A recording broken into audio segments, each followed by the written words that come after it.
This video's main purpose is to talk about the critical reflection of my project titled What Lies Below.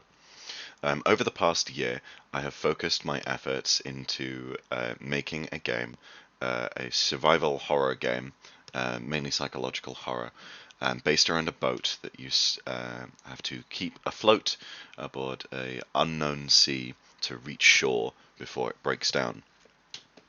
The game is meant to be um, rather tense, with not knowing what is around each corner, meant to provide a unique set of tension. Um, Although a lot of the tension building aspects that I originally wanted to include in the project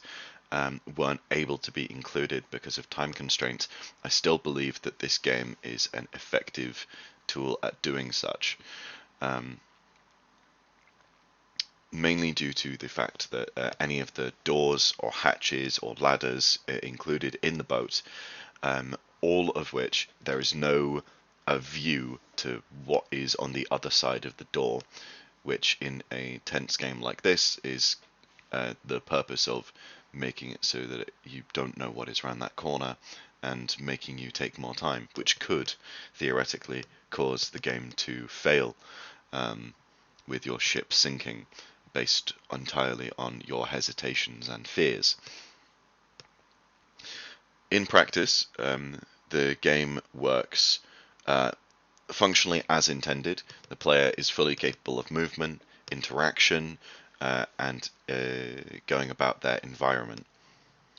There are a number of consoles about the ship which provide the main form of interaction with the game, other than being able to move through certain areas, opening doors, and what have you. These consoles are meant to be the sort of lifeblood of the ship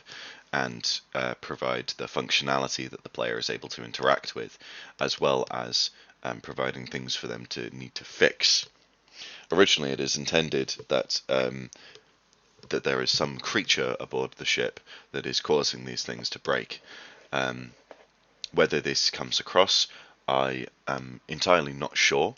but I think having there be consoles that break across the ship, providing a sort of survival aspect to the game, is still a unique challenge and provides a level of fun to the game and gives it its core game loop. With that being said, though, in terms of the reflection side of things, I think that my initial progress of the project was rather slow. And I think that is largely because I underestimated the complexity of the systems that I would need to implement in order to showcase this project and my ideas for it. If I had taken that into account, I would have likely scoped the project a little bit less ambitiously than I originally did. Likely only adding on to the project a sound manager to include sounds of glass breaking, a low ambience and humming, things that all would provide likely not masses of functionality in terms of the actual gameplay itself, but it would be more immersive and build that feeling of tension, which was one of the core intentions of the game, which is something that I really wish I could have got round to. And if I had taken that time at the start of the project a little bit quicker with some of the systems that I was building, then I likely would have been able to implement that part of the project, which I do regret. That being said, though, I wouldn't consider it too much of a loss, considering that the game still fully runs as a main menu, has a tutorial section to it. At any point in the game, a player can press the escape button to close it if at any point they want to. All very small things that other games might not have, as a sort of oversight of ergonomics for the game, which I believe is almost as important as the game itself. So while I haven't been able to potentially immerse some players fully into the game, it still works functionally, and is a very polished product because of that, in my personal opinion. The systems that I built, I think, generally work very well. Although I'm sure with my knowledge now over coding for the past year that there are certain systems that I could rewrite quite easily to work better, and others that I still wish I could have implemented better, but left scratching my head on how to do so. In terms of the like visual style of the game, I wish that I could have included some more complex models or some more interesting materials for the game, as most of the blank grey is masked in the lighting and shader effects that I've used across the level and with a post-process volume, which has been extremely effective because it has made the game focus on what you can interact with rather than the environment that you find yourself in. Although, that being said, I still would have really enjoyed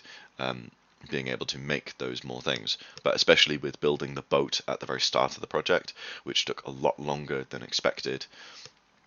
purely just due to my inexperience with 3D modeling. It meant that I couldn't really feasibly model as much as I would have wanted to, and was left with basically using simple shapes to make up most of the other things in the level just to save time, which was effective as it meant that I could focus on the actual gameplay itself. But if I was going to revisit this project, I would want to give those parts of the game the love and care that it deserves, primarily being focusing on the models, the materials, and the sound design of the game. I genuinely believe that I think the rest of the game is completely fine.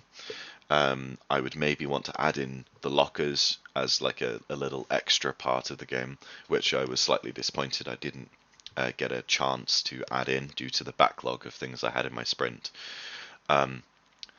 But it was still